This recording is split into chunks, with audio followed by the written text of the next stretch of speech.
semuanya, kembali lagi kita berjumpa di 5 Minutes Devotion. Saat ini kita akan bersama-sama mendengarkan renungan dari Pastor Yosua Gunawan.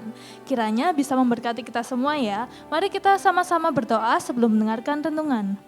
Terima kasih Tuhan Yesus untuk segala kebaikan-Mu, kami bersyukur untuk segala penyertaan-Mu hingga hari ini ya Tuhan. Saat ini kami menyiapkan hati kami Tuhan, biarlah Engkau yang memasuki hati kami Tuhan, agar setiap renungan-renungan yang kami dengar Tuhan, boleh bertumbuh dalam hati kami dan membuahkan hasil yang baik dalam kehidupan kami. Terima kasih Tuhan Yesus, kami sudah berdoa dan ucap syukur, haleluya, amin. Selamat menyaksikan, Tuhan Yesus memberkati. Shalom Bapak Ibu kasih dalam Tuhan, kita ada di bulan Maret. Dan kita hari ini belajar mengenai pengharapan. Nah Bapak Ibu Tuhan, apa itu pengharapan? Terkadang di saat kita menghadapi sebuah permasalahan dalam kehidupan, di saat kita menghadapi tekanan ataupun situasi yang tidak semestinya terjadi, maka kita akan mengatakan bahwa kita putus asa atau putus pengharapan. Apa begitu pentingnya pengharapan? Karena sebenarnya manusia hidup bukan hanya dari daging saja, tetapi kalau kita memiliki pengharapan yang pasti, disitulah kita menerima kekuatan yang baru. Dan di saat kita berharap kepada sesuatu, kita memiliki gairah, kita memiliki antusias yang meluap dalam kehidupan kita. Karena itu jangan sampai setiap kita kehilangan yang namanya pengharapan. Nah Bapak Ibu, kita akan belajar dalam Roma 4 ayat 18 sampai dengan ayat yang ke-20. Ini bicara mengenai Abraham. Meskipun tidak memiliki anak, tapi ada janji Tuhan yang sudah diberikan. Tetapi Abraham tetap berharap kepada Tuhan. Perhatikan ayat 18. Sebab sekalipun tidak ada dasar untuk berharap, namun Abraham berharap juga dan percaya bahwa ia akan menjadi bapa banyak bangsa menurut yang telah difirmankannya. Demikianlah banyaknya nanti keturunanmu. Imannya tidak menjadi lemah walaupun ia mengetahui. Jadi Abraham sadar apa yang sedang terjadi. Abraham sadar bahwa dia sudah tidak bisa memiliki anak lagi. Tetapi imannya tidak menjadi lemah walaupun ia mengetahui bahwa tubuhnya sudah sangat lemah karena usianya telah kira-kira 100 tahun. Dan bahwa rahim Sarah telah tertutup. Artinya benar-benar tidak ada jalan, semuanya jalan buntu, tertutup Bapak Ibu dalam Tuhan. Ayat 20 perhatikan, inilah yang harus menjadi respon setiap kita anak-anak Tuhan untuk menghadapi kehidupan kita. Perhatikan, tetapi terhadap janji Allah ia tidak bimbang karena ketidakpercayaan.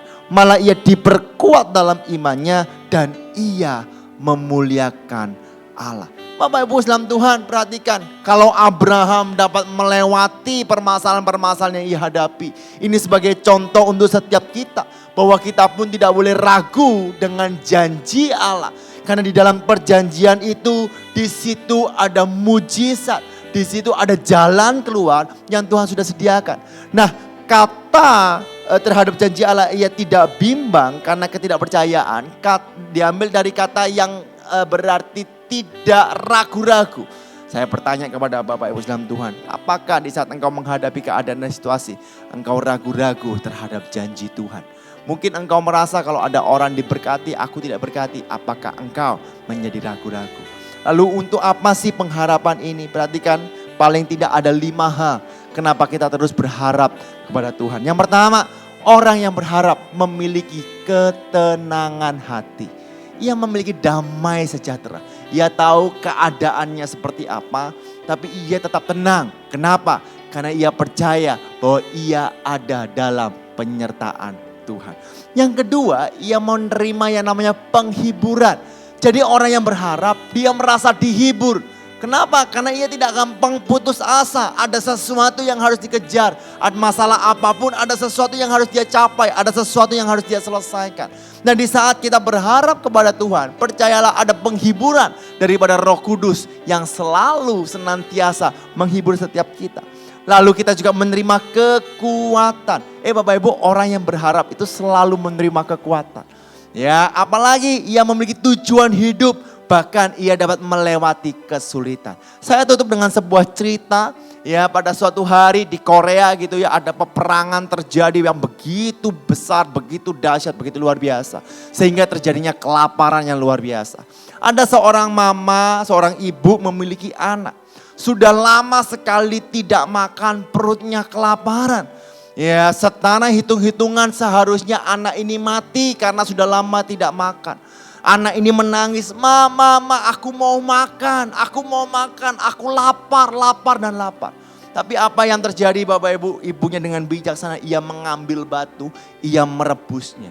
Setelah ia merebusnya Bapak Ibu, tentu saja batu tidak akan menjadi tambah lunak. Lalu anak ini nangis, ma aku lapar, bentar lagi matang. Setelah singkat cerita Bapak Ibu tidak terasa akhirnya anak ini ketiduran. Setelah ketiduran Bapak Ibu, puji Tuhannya, keesokan harinya ada tim penyelamat untuk menyelamatkan keluarga. Apa yang menyebabkan anak ini menjadi selamat? Sebenarnya bukan makanan, tapi sebuah harapan tentang makanan. Saya berdoa Bapak Ibu, apapun yang terjadi dalam kehidupanmu, milikilah harapan yang pasti, yaitu kepada Kristus. Karena harapan di dalam Kristus tidak akan mengecewakan. Saya mau berdoa buat Bapak Ibu dalam Tuhan. Tuhan, hari ini hamba-Mu berdoa di dalam nama Tuhan Yesus. Setiap mereka yang putus asa, setiap mereka yang kehilangan semangat, setiap mereka yang mungkin menghadapi permasalahan, persoalan dalam kehidupannya. Biarlah setiap mereka terus memiliki fokus berharap kepada Engkau. Dan saat kami memiliki fokus berharap kepada Engkau, kami percaya Tuhan bahwa Engkau tidak akan meninggalkan kami.